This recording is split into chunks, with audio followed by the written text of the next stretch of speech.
ბრძოლა გავლენებისთვის ვინ იღებს გადაწყვეტილებებს ნაციონალურ მოძრაობაში. Სადაც დელეგატები აირჩევენ, ის გახდება პარტიის თავმჯდომარე. ახალი თავმჯდომარის მოლოდინში თავმჯდომარე სააკაშვილი ცხადდება. ამ პარტიის რეალური ლიდერი და თავმჯდომარე არის მიხეილ სააკაშვილი. ნაციონალური მოძრაობის მორიგი პოლიტიკური ფიასკო. დასასრულს ვაკვირდებით ახლა ჩვენ. რამდენიმე საათში დარღვეული შეთანხმება, მანამდე კი დოკუმენტი 3 ხელმოწერით. ვაცხადებთ ლიბანსა და ისრაელს შორის ჩარჩო შეთანხმების გაფორმებას. ამერიკის შუამავლობითა და მხარდაჭერით, რომელიც იწყებს მდგრადი მშვიდობისა და უსაფრთხოების ჩარჩოს შექმნას. ლიბანი, ისრაელი და ამერიკის შეერთებული შტატები, რაზე შეთანხმდნენ დაპირისპირებულები. ისრაელი რჩება სამხრეთ ლიბანის უსაფრთხოების ზონაში და ჩვენ ამ პოზიციას შევინარჩუნებთ იქამდე, ვიდრე ჰეზბოლა საბოლოოდ არ განიარაღდება. გაზრდილი დაფინანსება სტუდენტებს. სტუდენტების მხარდაჭერა არის ძალიან მნიშვნელოვანი. ჩვენ ამ პროგრამებს მომავალშიც გავაგრძელებთ. გრანტები და სიახლე ახალგაზრდა მეცნიერებისთვის. ერთგვარი ენთუზიაზმი და мотиваცია გამიზარდა, რომ კიდევ უფრო კარგად მესწავლა შემდგომ სემესტრებში. რას გულისხმობს მერიის ახალი პროგრამა.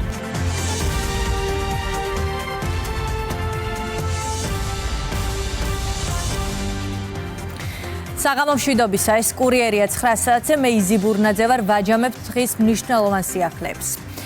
ვაკანსია ნაციონალურ მოძრაობაში, ვინ გახდება პარტიის თავმჯდომარე, სანამ ერთი სკამისთვის 3 ქალი იბრძვის მიხეილ სააკაშვილმა ერთპიროვნული გადაწყვეტილება უკვე მიიღო და ფსონი ნანუკა ჟორჟოლიანზე დადო. თუმცა მომდევნო 11 დღე ნაციონალური მოძრაობის თავმჯდომარეობიდან გადაყენებული თინა ბოკუჩავა. სააკაშვილის გუნდის წევრები სხვებს აჯერებენ, რომ პარტიაში გადაწყვეტილებებს დელეგატები იღებენ, მაგრამ ვერც იმას მალავენ, რომ მათი ერთადერთი რეალური თავმჯდომარე და ლიდერი თავად მიხეილ სააკაშვილია, მსჯავრდებული ექს-პრეზიდენტი, რომელმაც პარტიის პოლიტიკური ბედი ციხიდან წერილებით გადაწყვიტა. ბრძოლა გავლენებისთვის და დიდი დაპირისპირება ოპოზიციაში მართლ გუნდს ოპონენტების ქმედებები არ უყვირს. სახელმწიფო პარტია ნაციონალური მოძრაობის მორიგ პოლიტიკურ ფიასკოზე საუბრობს. ამ პარტიის რეალური ლიდერი და თავმჯდომარე არის მიხეილ სააკაშვილი. ამ აღიარების შემდეგ ნაციონალური მოძრაობის წევრმა თავად დაადასტურა, რომ პარტიაში დემოკრატიულ პროცესებზე საუბარი მხოლოდ ილუზიაა. ერთი ლიდერი, ერთი რეალური თავმჯდომარე და ერთპიროვნული გადაწყვეტილებების მიღება. სააკაშვილის მიერ ციხიდან დაწერილ სცენარს სააკაშვილის პარტია უკვე დიდი ხანია მიჰყვება. მსჯავრდებულმა ექს-პრეზიდენტმა ციხიდან გაუშვა ფორმალური თავმჯდომარე და ახალი რჩეულიც გამოაცხადა. თუმცა ანა წითლიძე ფიქრობს, რომ მხოლოდ სახელების და გვარების ცვლილებით მიხეილ სააკაშვილი შიდა პარტიულ რევოლუციას ვერ მოახდენს. ნაციონალურ მოძრაობას არ ჭირდება სახელი და გვარების ცვლილება. ნაციონალურ მოძრაობას ჭირდება სისტემური რეფორმა. თინას მე ძალიან დიდ პატივს ვცემ, მაგრამ მე ვერ დავეთანხმები იმაში, რომ ვიღაცამ რაღაც ჩარჩოში მოაქცია. ჯერეთი რა ვიცი, პოლიცსაბჭოს გამართვას არავისი ნებართვა არ ჭირდებოდა. 1 წელი არის პოლიტიკური საბჭო არ შეკრებილა. ვიდრე პარტიის მართვის პრინციპს თინა ბოკუჩავას პარტიის წევრები უწუნებენ, მომავალი თავმჯდომარე რეგიონულ ტურნეებს მართავს. მხარდამჭერებსაც ხვდება და უკვე დაშლილი ალიანსიდან გამოსვლასაც ღია დაანონსებს. ნანუკა ჟორჟოლიანს, რომელმაც წარსულში პოლიტიკური ფიასკო უკვე განიცადა, ახლა ნაციონალური მოძრაობის რადიკალურად შეცვლის ამბიცია აქვს. თუმცა ჯერ ოფიციალურად პარტიის წევრიც არ არის. ამ ფონზე კი ნაციონალური მოძრაობის წევრები უკვე 3 კვირაა სხვებს აჯერებენ, რომ პარტიაში ერთპიროვნულ გადაწყვეტილებებს ვერავინ იღებს. ეს იქნება დემოკრატიული პროცესი და საბოლოო ჯამში ვისაც დელეგატები აირჩევენ, ის გახდება პარტიის თავმჯდომარე. ის რომ მიხეილ სააკაშვილის სირყავს ახლა დიდი ფასი შეიძლება კონდეს პარტიის ნაწილისთვის, ეს იმას აღნიშნავს, რომ მას ესე ერთპიროვნულად გადაწყვეტილება აქვს მიღებული. ვინ გახდება სააკაშვილის გუნდის ახალი თავმჯდომარე? ამას არსებითი მნიშვნელობა არ აქვს მართველი გუნდისთვის. სახელმწიფო პარტიაში ამბობენ, რომ ნაციონალური მოძრაობის პოლიტიკური დასასრული უკვე გარდაუვალია. ქართულ ოცნებაში დარწმუნებული არიან, რომ ოპოზიციურ ფლანგზე არსებული დაპირისპირება ოპოზიციის პოლიტიკური ველიდან გაქრობით დასრულდება. მათი პოლიტიკური ცხოვრება ძირითადად აწყობილი იყო დესტრუქციაზე. ეს დესტრუქცია მათ მრავალ, ასე ვთქვათ, ასპექტში გამოავლინეს, დაწყებული არჩევნების შედეგების, ასე ვთქვათ, უარყოფით, როდესაც მათ ამის არანაირი მტკიცებულება და არგუმენტი არ ჰქონდათ. შემდეგ მათ ჰქონდათ რამოდენიმე წარუმატებელი მცდელობა ქვეყანაში, დესტაბილიზაციის, გადატრიალების, სახელმწიფო, ასე ვთქვათ, ხელისუფლების დამხობის მცდელობა. ყველა ეს, ასე ვთქვათ, მათი ქმედება იყო დესტრუქციული, არ ჰქონდა მხარდაჭერა ქვეყნის მოსახლეობისგან ამის არანაირი ობიექტური პირობა არ არსებობდა ქვეყანაში, გარდა გარედან წაქეზებული და დაფინანსებული ეს ქმედებები. სწორედ აი ამ მუდმივმა დესტრუქციამ და წარუმატებლობამ ამ დესტრუქციაში მიიყვანა ოპოზიცია შიდა აი ამ უმძიმეს დაპირისპირებასთან და დამოკიდებულებასთან ერთმანეთის მიმართ.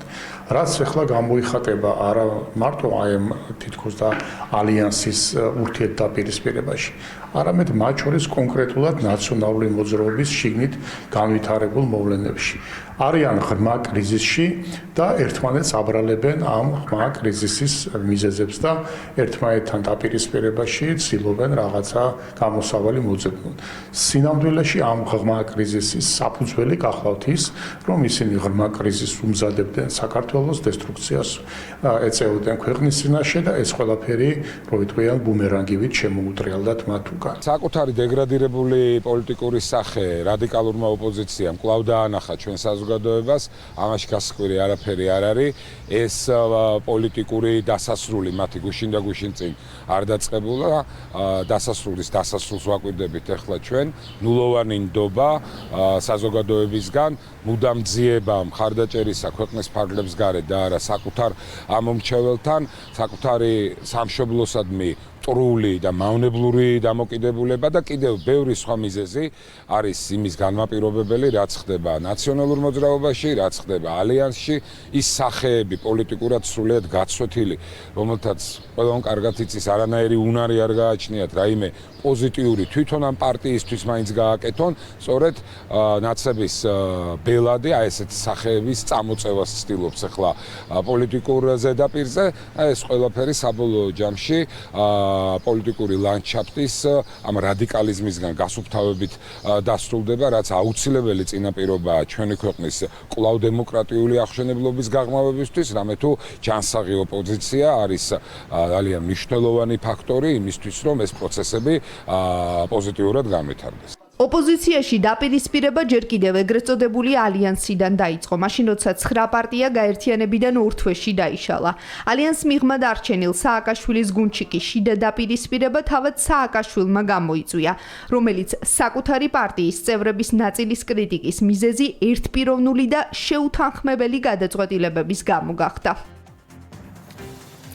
დაპირისპირებიდან მშვიდობამდე და პირიქით რამდენიმე საათში დარღვეული შეთანხმება, ისტორიული დოკუმენტი და ხელმოწერა, რომელსაც ლიბანსა და ისრაელს შორის მშვიდობა უნდა უზრუნველყო. ჩარჩო დოკუმენტი ვაშინგტონში სახელმწიფო დეპარტამენტში გაფორმდა, თუმცა მედიაში გავრცელებული ინფორმაციის თანახმად ხელმოწერიდან მალევე ისრაელმა ლიბანს ისევ დაარტყა. იქამდე კი სამთვიანი აქტიური მოლაპარაკებების შემდეგ დაპირისპირებულები შეთანხმდნენ, რომ საომარი მოქმედებების შეწყდება ლიბანის სუვერენიტეტს აღადგენს, სამხრეთ ლიბანს ისრაელის ძალები დატოვებენ და განიარაღდება. შეძლებს თუ არა სამი ხელმოწერა რეგიონში გრძელვადიანი მშვიდობისა და უსაფრთხოების აღდგენას. დაპირისპირებულები და მთავარი მომლაპარაკებელი ისტორიულ შეთანხმებას პოზიტიურად აფასებენ. 100 მილიონი დოლარი ჰუმანიტარული საჭიროებებისთვის და 30 მილიონი ლიბანის შეიარაღებული ძალების გასაუმჯობესებლად. მიზანი ლიბანის მთელ ტერიტორიაზე მშვიდობის დამყარებაა. ვაშინგტონის შუამავლობით შეთანხმება მიღწეულია. დღეს კარგი დღეა, რადგან სიამოვნებით ვაცხადებთ ლიბანსა და ისრაელს შორის ჩარჩო შეთანხმების გაფორმებას. ამერიკის შუამავლობითა და მხარდაჭერით, რომელიც იწყებს მდგრადი მშვიდობისა და უსაფრთხოების ჩარჩოს შექმნას. ეს არის ის, რასაც ეს ორიერი იმსახურებს. ლიბანის ხალხი აწლეულების განმავლობაში უზარმაზარ ტანჯვას განიცდის მათ საქმეებში გარეჩარების გამო, მათი ქვეყნის თავდასხმებისთვის სასტარტო პლატფორმად გამოყენების გამო. და ეს არ არის ის, რაც ლიბანის ხალხს სურს. ეს არ არის ის, რასაც ისინი იმსახურებენ. ისინი აყვავებულ მშვიდობიან და მრავალფეროვან ქვეყანას იმსახურებენ. ამ წერტილამდე დაბრუნებას დიდი შრომა და გარკვეული დრო დასჭირდება, მაგრამ ჩვენ გვჯერა, რომ დღეს პირველი ნაბიჯია ამ გზაზე. ჩვენთვის პატივია, რომ ამ პროცესის ნაწილი გავხდით. შეერთებული შტატების სახელმწიფო დეპარტამენტი სამხრივ ჩარჩო შეთანხმებას მნიშვნელოვან გადაწყვეტილებად აფასებს. განცხადებაში ნათქვამია, რომ შეთანხმება რეალისტურ გზას ქმნის უსასრულო კონფლიქტის დასასრულებლად და ჰეზბოლას განიარაღებისთვის და მისი ტერორისტული ინფრასტრუქტურის ჩამოსაშლელად.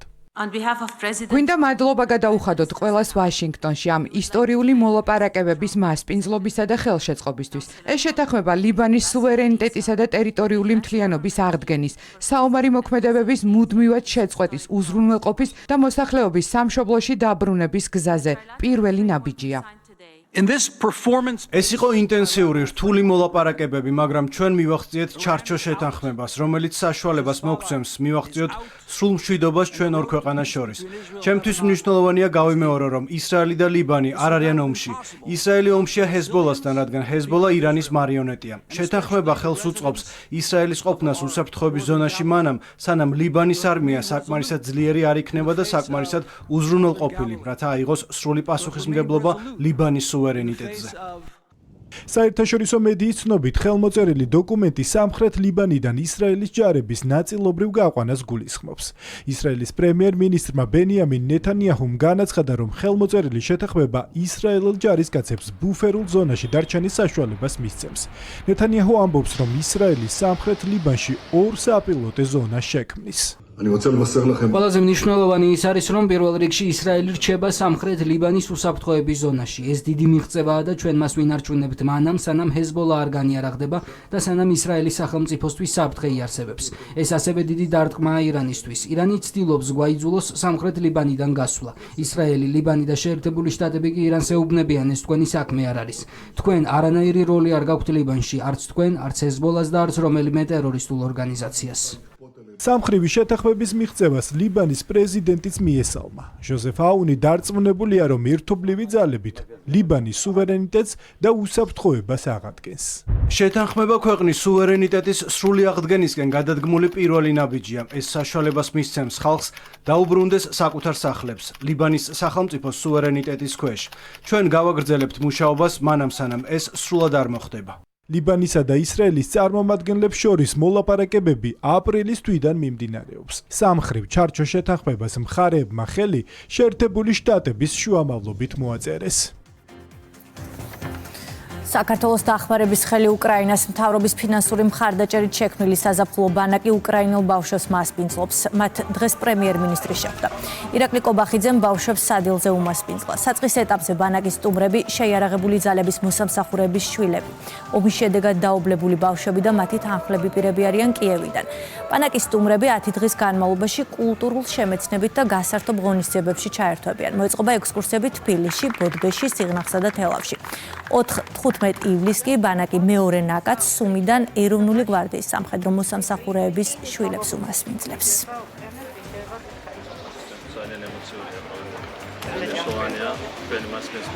ეს პროგრამა ხორციელდება უკვე მე-5 წელიწადია მას შემდეგ რაც დაიწყო ომი უკრაინაში.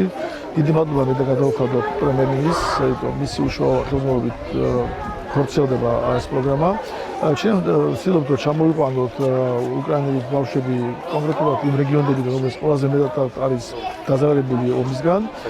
ეს ნაკადი ჩამოვიშვილი არის კიევიდან, მეორე ნაკადი ჩამოვა სუმიდან და ჩამოდის 4 ივლისს. მასპინძლობთ ყოველ წელს 5 წლის განმავლობაში უკრაინის შეიარაღებული ძალების თანამშრომლების და მოსამსახურეების შვილებს და ოჯახებს.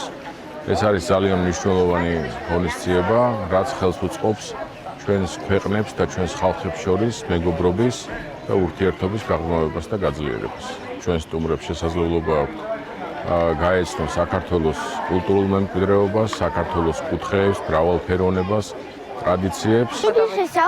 მომწონს, რომ აქ არ არის განგაშები და შეიძლება ღამე ნორმალურად და მშვიდად დაძინება. არ გეღვიძება რუსეთის დაბომბვებისგან. ბანაკში ძალიან მომწონს, აქაური პროგრამით კმაყოფილი ვარ. ძალიან კარგი ლიდერები ყავს, ბევრ საინტერესო თამაშებს და დავალებებს გვიმზადებენ. დიდ მადლობას ვუხდით ორგანიზატორებს. აქ ჩვენ არ განვიცდით იმას, რომ ვინმე გვაწყენინებს. დუბროვნიკის ფორუმი საქართველოს საგარეო საქმეთა მინისტრი ხორვატიაში ამაკა ბოჭორიშვილი ფორუმის ფარგლებში გამართულ პანელურ დისკუსიაზე სიტყვით გამოვიდა. ქვეყნის პირველმა დიპლომატმა და ვიცე-პრემიერმა საერთაშორისო ტრიბუნა საქართველოს როლზე სასაუბროდ გამოიყენა. საგარეო საქმეთა მინისტრმა სიტყვით გამოსვლის მნიშვნელოვანი ნაწილი შუა დერეფნის მზარდ სტრატეგიულ მნიშვნელობას დაუთმო. მაკა ბოჭორიშვილმა აქცენტი მშვიდობისა და უსაფრთხოების მნიშვნელობაზე გააკეთა და აღნიშნა, რომ ეკონომიკური განვითარების საფუძველი სწორედ მშვიდობაა. დუბროვნიკის ფორუმის ფარგლებში საქართველოს პირველმა დიპლომატმა ორმხრივი შეხვედრებიც გამართა კოლეგა მინისტრებთან და საერთაშორისო ორგანიზაციების ხელმძღვანელ პირებთან. საქართველოს დღეს ერთ-ერთი საუკეთესო მაგალითია იმისა, თუ რას ნიშნავს პრაქტიკაში მულტივექტორული დიპლომატია. ჩვენი ისტორია, ჩვენი გეოგრაფია, ჩვენი უსაფრთხოების გარემო და ჩვენი ეკონომიკური ინტერესები გვაიძულებს ყოველდღიურად ვიპოვოთ სწორი ბალანსი პრინციპებსა და პრაგმატიზმს შორის, ღიაობასა და უსაფრთხოებას შორის, ეროვნულ ინტერესებსა და საერთაშორისო თანამშრომლობას შორის. დღეს, როდესაც მსოფლიო ახალ ეკონომიკურ მარშრუტებს ეძებს, ხოლო მიწოდების ჯაჭვის მდგრადობა გლობალური უსაფრთხოების ერთ-ერთ მთავარ ელემენტად იქცა ჩვენი ქვეყნის გეოგრაფიული მდებარეობა ახალ სტრატეგიულ მნიშვნელობას იდენს. შედარებანი აღარ არის მხოლოდ სატრანსპორტო მარშრუტი, ის არის ახალი გეოეკონომიკური სივრცე, რომელიც ერთმანეთთან აკავშირებს ევროპას, სამხრეთ კავკასიას, ცენტრალურ აზიას და აღმოსავლეთს. ნუ დაგვაუწყდება, რომ ვერც ერთი ეკონომიკური პროექტი ვერ იქნება წარმატებული, თუ მის საფუძველში მშვიდობა და უსაფრთხოება არ დგას.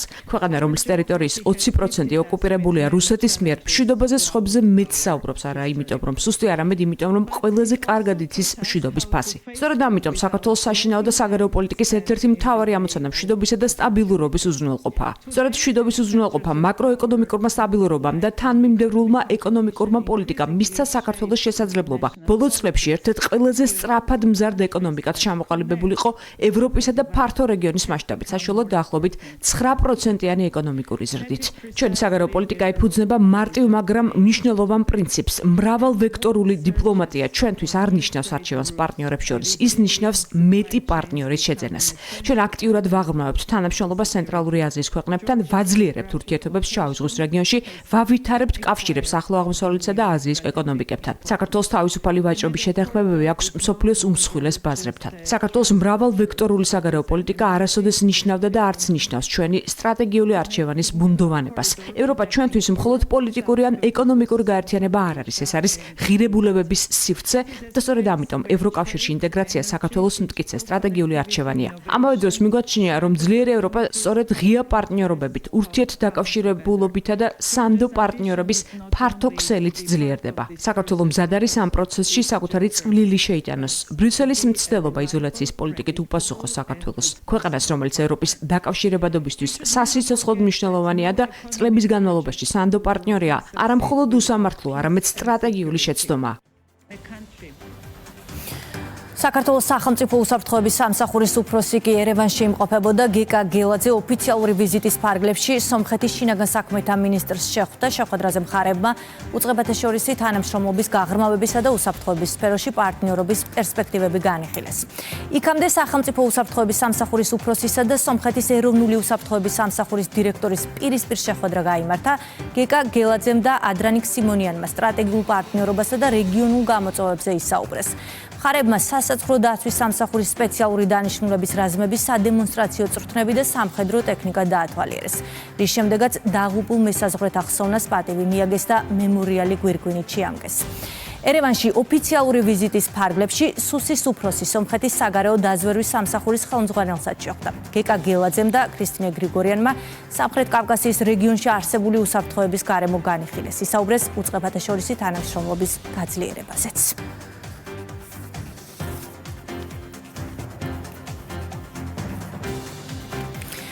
დავრუნდეთ საქართველოში საზოგადოებრივი სივრცეები, ვანდალიზმის სამიზნედ დაზიანებული სკამები, საბავშვო ატრაქციონები, ურნები და ინფრასტრუქტურა. დანაშაულებრივი ქმედების მთავარი ფიგურანტები ძირითადად მოზარდები არიან. მოქმედების ადგილი კი თბილისში მდებარე სკვერები და პარკებია. თბილისის მერია დანაშაულის ამსახველ ვიდეო კადრებს ასაჯაროებს. 10 წუთიანი მასალა სხვადასხვა მოსასვენებელ სივრცეშია გადაღებული. ჩანაწერებში ჩანს თუ როგორ აზიანებენ მიზანმიმართულად არასრულწლოვნების სხვადასხვა ინფრასტრუქტურას, მათ შორის ვანდალიზმის პრევენციისთვის დამონტაჟებულ სამეთვალყურეო კამერებს.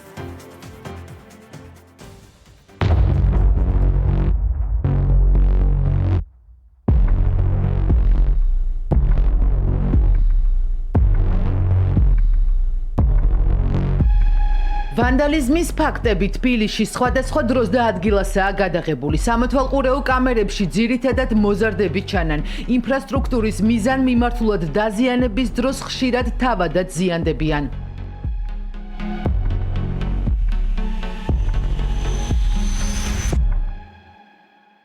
ეს კადრები დღეს მერიამ გაასაჯაროვა. მასალაში ვანდალიზმის კონკრეტული შემთხვევები ჩანს. მოზარდები აზიანებენ მოსასვენებელ სკამებს, ბალახის საფარს, ტრენაჟორებს და მცირეწლოვანი ბავშვებისთვის განკუთვნილ ატრაქციონებს.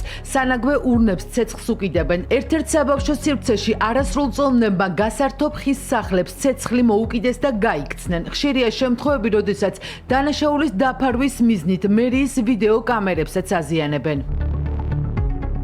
დაზიანებული ინფრასტრუქტურა კი სკვერებში და პარკებში გასართობად მისული ბავშვებისთვის შესაძლოა სიცოცხლისთვის საშიში აღმოჩნდეს. ვანდალიზმის შედეგად რამდენიმე დღის წინ მცირეწლოვანმა მძიმე დაზიანებები მიიღო. შემთხვევა 22 ივნისს ლოტკინზე კიშინიოვის ქუჩაზე მდებარე რეკრეაციულ სივრცეში მოხდა. 13 წლის გოგოს თანატოლების მიერ დაზიანებული ატრაქციონის კონსტრუქცია იმ დროს დაეცა, როდესაც მოპირდაპირე მხარე სკამზე იჯდა. ბავშვი ამ დრომდე კლინიკაში მკურნალობს, მომხდარზე გამოძიება მიმდინარეობს. ბავშვის მდგომარეობა ნორმალურად მიმდინარეობს. თავარი ის არის, რომ ბავშვის სიცოცხლეს არაფერი არ ემუქრება. მაქსიმალურ ყურადღებას ვაქცევთ, რომ ჩვენი გაკეთებული სკვერი, საქანელა, სარწეველა თუ სხვა ატრაქციონი არ იყოს რაღაცა ზიანის მომტანი. ვანდალიზმის პრევენციისთვის მოსასვენებელ სივრცეებში მერიამ დამატებითი სამეთვალყურეო კამერები დაამონტაჟა, რომლებიც 24 საათის განმავლობაში ჩართულია. დაზიანებული ინფრასტრუქტურის შემოწმების მიზნით სკვერებში და პარკებში მონიტორინგის ჯგუფები მუშაობენ. ვანდალიზმის შედეგად მიღებული ზიანის აღმოსაფხრელად საკმაოდ დიდი ფინანსური რესურსი ხარჯება ქალაქ თბილისის მერიის მიერ. რომ არ ხდებოდეს მსგავსი ტიპის შემთხვევები, აღნიშნული თანხები მიმართული იქნება უფრო მეტი რეკრეაციული სივრცის მოსაწყობა და უფრო მეტ მწვანე სივრცეს მივიღებთ. ინფრასტრუქტურის მიზანმიმართულად დაზიანების ფაქტებზე მერიას შესაბამისი რეაგირება აქვს. ვანდალიზმის შემთხვევებზე დღეს დედაქალაქის მერმა ისაუბრა. კახი კალაძის თქმით, მნიშვნელოვანია დანაშაულის პრევენცია, საზოგადოებამაც შეუწყოს ხელი. დღე არ გავა, რომ არ მოხდეს ამ ტიპის ფაქტები, რაც ძალიან სამწუხაროა, ძალიან ცუდია და ამაში მე ვფიქრობ, ყველას ჩართულობა აუცილებელი, რომ ახალგაზრდებს კიდევ ერთხელ აუხსნათ, მივაწოდოთ ინფორმაცია, რამდენად ცუდია ეს. კატეგორიულად მიუღებელია, როდესაც ხდება მოზარდების მხრიდან მიზანმიმართული კონკრეტული ინფრასტრუქტურის დაზიანება. მე არ მოვერიდები და პირდაპირ ვიტყვი, რომ ეს არის მავნებლობა. ეს არის დანაშაული. არის კონკრეტული ფაქტები, როდესაც მოზარდები აზიანებენ ინფრასტრუქტურას და არიან იქ ზრდასრული ადამიანები და არაფერს არ ეუბნებიან. რა ვიცი, ხა მითითებების მიცემა თუნდაც რომ ეს ცუდია, არ შეიძლება, მგონი ამას არაფერი არ უდგას წინ. ვანდალიზმი დასჯადია და სამართლებრივ რეაგირებას ითვალისწინებს.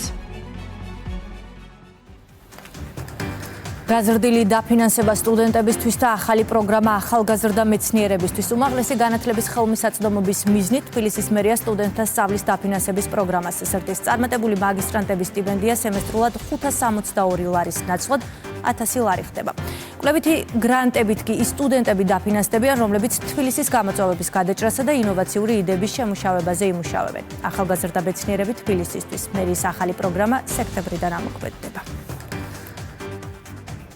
ახალი სასწავლო წლიდან თბილისის მერიისგან მაგისტრანტები გაზრდილ სტიპენდიას მიიღებენ. წარმატებული სტუდენტები სემესტრულად 562 ლარის ნაცვლად 1000 ლარით დაფინანსდებიან. მთავარი პირობები უცვლელია. დაფინანსებას მიიღებს თბილისში რეგისტრირებული ის პირი, რომელსაც სემესტრის განმავლობაში ყველა სალექციო კურსში 91 ქულაზე მეტი აქვს დაგროვებული. პროგრამის ფარგლებში უკვე 3-ჯერ შევძალი სტიპენდიის მოპოვება, რაც ჩემი მიღწევების და შრომის ძალიან დიდი მხარდაჭერა იყო. ხარულოა ის, რომ შემდეგი სემესტრიდან სტიპენდიის ოდენობა ორმაგდება, რაც ვფიქრობ, რომ მომავალ სტუდენტებს უფრო მეტად მოტივაციას მისცემს იმისათვის, რომ მეტი ძალისხმევა ჩადონ საკუთარ შრომაში და პროფესიულ განვითარებაში. მივიღე ერთჯერად დაფინანსება მერიისგან, რაც ჩემთვის იყო ძალიან მნიშვნელოვანი, იმიტომ რომ ამან ერთგვარი ენთუზიაზმი და მოტივაცია გამიზარდა, რომ კიდევ უფრო კარგად მესწავლა შემდგომ სემესტრებში. რაც შეეხება დაფინანსების გაზრდას და ფაქტობრივად გაორმაგებას, ძალიან მივესალმებოდი ამას, რადგან ერთჯერადი ფინანსური დახმარება ძალიან წაადგება მათ იმისათვისაც დააფაროს ყოველდღიური ხარჯები და რა თქმა უნდა გაიზარდოს მოტივაცია, რომ კიდევ უფრო კარგად ისწავლოს.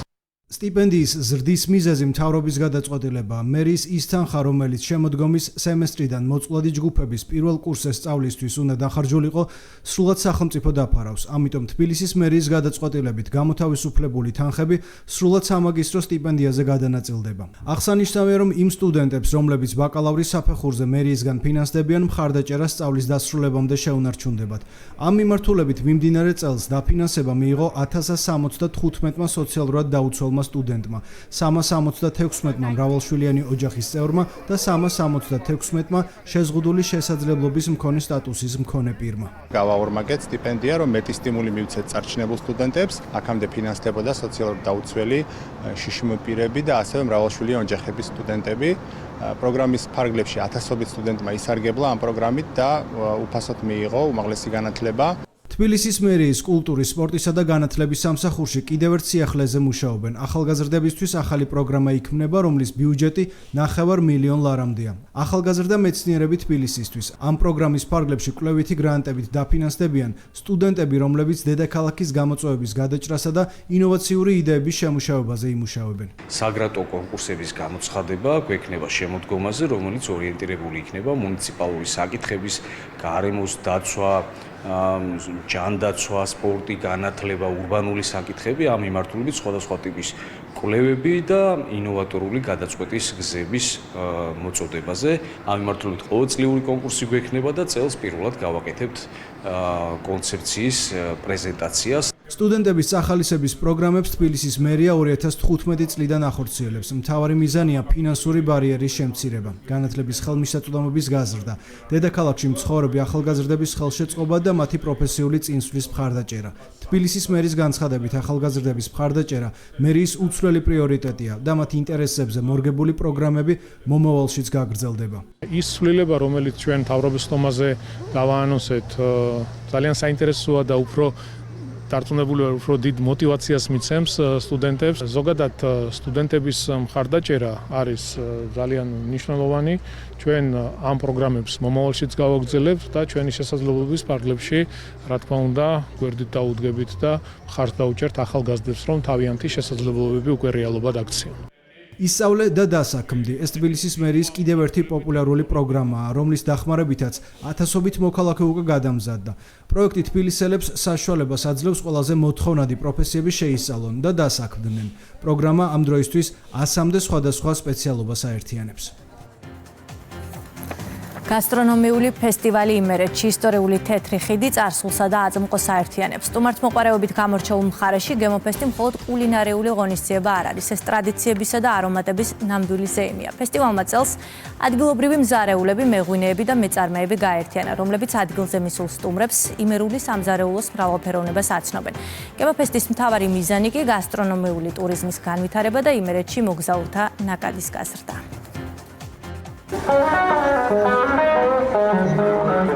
იმერული ხასიათი, დახვეწილი იუმორი, ღიმილი და განსაკუთრებული გემოები. ქუთაისი გემოფესტის მასპინძელია. გასტრონომიული ფესტივალი, რომელიც იმერულ სტუმართმოყვარეობასა და მრავალფეროვან გემოებს აერთიანებს, ვერიკო ანჯაფარიძის სკვერთან მიმდინარეობს.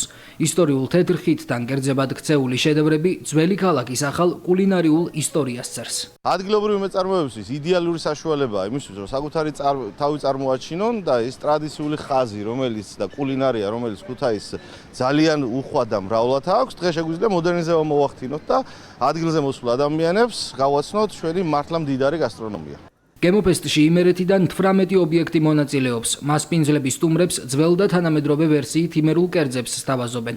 რიგით მეოთხე კულინარიულ ფესტივალში თითოეული წარმოდგენილი გემო საუკუნოვან ტრადიციებს ინახავს. ქუთაისი ოჯახის წევრებით გახდა გემოფესტისთვის და უცხოთ არ გზნობთ თავს. მეორე დღე არის, პირველ დღეს რაც შეეხება ყოველ წელს მაგას ვიძახი, რომ მოლოდის გადააჭარბა. რეალურად მართლა ესეა. რაც თავარი ახალი ვენდორები გყავს და ახალ გამოცდილებას იძენენ და იმერეთის გასტრონომიას კიდევ რამოდენიმე ახალი კერძი შეემატა. ათასობით ადამიანია უკვე შეკრებილი, რაც იმას ნიშნავს, რომ გემოფესტმა თავისი დაგეგმილი მიზნები გაამართლა. აქ მოსულ სტუმრებს ძალიან მოეწონათ იმერული კერძების თანამედროვე ინტერპრეტაციები. გემოფესტის მთავარი მიზანი გასტრონომიული ტურიზმის განვითარება და იმერეთში მოგზაურთა ნაკადის გაზრდა. ფესტივალის მასპინძლები ტურიზმის ეროვნული ადმინისტრაცია, საქართველოს აეროპორტების გაერთიანება და ქუთაისის საერთაშორისო აეროპორტია. იმაზე მეტი სტუმარი ჩამოვიდა, ვიდრე ჩვენ ველოდით. მონაწილეები ძალიან კმაყოფილები და შემართებით არიან, რომ დაფრთხილდა უმასპინძლონ ადგილობრივი კერძები გადააგემოვნონ. და გააცნონ იმერული გასტრონომია ჩამოსულ სტუმრებს. კვების სივრცეში წარმოდგენილია 18 ადგილობრივი ობიექტი, ასევე არის ღვინის სივრცე, სამეწარმეო სივრცე. ჩვენთვის მნიშვნელოვანი არის, რომ მსგავსი სახის ღონისძიებები პოპულარიზაციას ხელი შეუწყოთ, არა მხოლოდ ადგილობრივი და ცნობილი კერძების, არამედ ახალი გემოების აღმოჩენას. აეროპორტების გაერთიანება ხელს უწყობთ მგზავრთა ნაკადის მოზიდვას. არ გვინდა რომ პირველი შთაბეჭდილება მხოლოდ მგზავრთა მომსახურების სივრცე იყოს აეროპორტში მგზავრებისთვის, არამედ გვინდა რომ ახალი იმერული სტუმართა მასპინძლობის გამოცდილება მიიღონ ჩვენმა მგზავრებმა, ვიზიტორებმა. ღონისძიება, რომელიც 28 ივნისის ჩათვლით გაგრძელდება, კვების ზონების გარდა აგრომარკეტსა და საბავშვო სივრცეებს აერთიანებს. წიგნებით, საინტერესო ისტორიებითა და შეხვედრებით სავსე ორი დღე ქალაქის წარსული და აწმყო თბილისის ქარვასლამ გაერთიანა. ავტორები, გამომცემლები და მკითხველები სივრცე, რომელიც საუკუნების განმავლობაში კულტურული და სავაჭრო ურთიერთობების მნიშვნელოვანი ადგილი იყო, ორი დღის განმავლობაში ცოდნისა და კულტურული დიალოგის ცენტრად კიდევ ერთხელ იქცა. ძველი და თანამედროვე თბილისის შესახებ გამოცემული წიგნების, უნიკალური გამოცემების, ბუკინისტური ლიტერატურისა და თანამედროვე ავტორების პოპულარიზაციის მიზნით ფესტივალი მომავალში ჩატარდება. საქართველოს სამხედრო გზა ეს არ არის გაყიდული არც ერთ აუქციონზე. ალბათ ყველაზე საინტერესოა რაც აქ არის. 30-იან წლებში თბილისში გამოცემული ეს ბროშურა ერთ-ერთია იმ იშვიათ ექსპონატებს შორის, რომელიც გასული საუკუნის მივიწყებულ ამბებს ინახავს და მხოლოდ ორი დღით თბილელის ქარვასლაში გამოიფინა. სწორედ ასეთი ბუკინისტური გამოცემებით და საარქივო მასალებით გაიხსნა წიგნის ფესტივალი ტიფლისი, რომელმაც ქალაქის ისტორიისა და ლიტერატურის მოყვარულები ერთ სივრცეში გააერთიანა. ლადო გუდიაშვილის ორიგინალი ეს კი. ბუკინისტების მიერ წარდგენილი უძველესი წიგნები დამთვალიერებელს იმ ეპოქაში ამოგზაურებს, საიდანაც დედაქალაქის შესახებ ბეჭდური ჩანაწერების შექმნა დაიწყო. საერთოდ ესეთ ფესტივალების აზრისაა, რომ კონტაქტები დაფარდეს ერთმანეთთან. იგივე გამომცემლებთან, კოლექციონერებთან, ათვალიერებს ხვებს რა აქვს. და შეიძლება აღმოაჩინოს ესეთი რამე, რომელიც საერთოდ აღსმენია. ზოგადად საინტერესო თემატიკა წამოვიყე, რაც აი ყველა მიმართულებას ეხება, ბუკინისტურს, ნახატებით, პატარა ციკლების მინიატურული ხატრული გაფორმებები, პირველ რიგში საინტერესოა ცნობადობა, ხალხთან კომუნიკაცია, ინფორმაციის გაცვლა. ფიზიკური მაღაზიაც მაქვს, მაგრამ თავის ბუკინისტურ ფესტივალს თავისი დედა აზრი აქვს. ფესტივალის სტუმრებს შესაძლებლობა ჰქონდათ შეხვედროდნენ ავტორებს, კვლევრებსა და გამომცემლებს, გაცნობოდნენ ძველი თბილისის თემატიკაზე შექმნილ ფოტო-ვიდეო მასალას და დაეთვალიერებინათ ფერწერული ნამუშევრები. საქართველოს პარლამენტის ეროვნულმა ბიბლიოთეკამ უიშვიათესი საარქივო გამოცემები წარადგინა და ქარვასლის ისტორიის მუზეუმში მუდმივად განახლებადი წიგნის ბუდე მოაწყო. ეროვნულ ბიბლიოთეკას წარმოდგენილი აქვს გამოფენა ბიბლიოთეკაში დაცული წიგნები თბილისის ქალაქის შესახებ. და გარდა ამისა, სხვა მხრივაც იღებს მონაწილეობას, აქ იხსნება წიგნის ბუდე, რომელიც მუდმივად იმოქმედებს და აქ ყოველთვის წიგნებით მოამარაგებს ეროვნული ბიბლიოთეკა აქაურობას, რომ აქ შემოსულმა ადამიანმა წიგნის წაკითხვის საშუალება ჰქონდეს. სიმბოლური ადგილიც, რომელმაც ტიფლისს უმასპინძლა. ქარვასლა საუკუნეების განმავლობაში კულტურული და სავაჭრო ურთიერთობების მნიშვნელოვანი ცენტრი იყო. ფესტივალის ორგანიზატორები ამბობენ, რომ მათი მთავარი მიზანი წიგნის კითხვის კულტურისა და ტრადიციის შენარჩუნების ხელშეწყობაა. ბევრი მიმართულებით არის ამ შემთხვევაში ინფორმაცია მოცემული და ძირითადად ეხება ტიფლისიდან თბილისამდე ამ პერიოდს.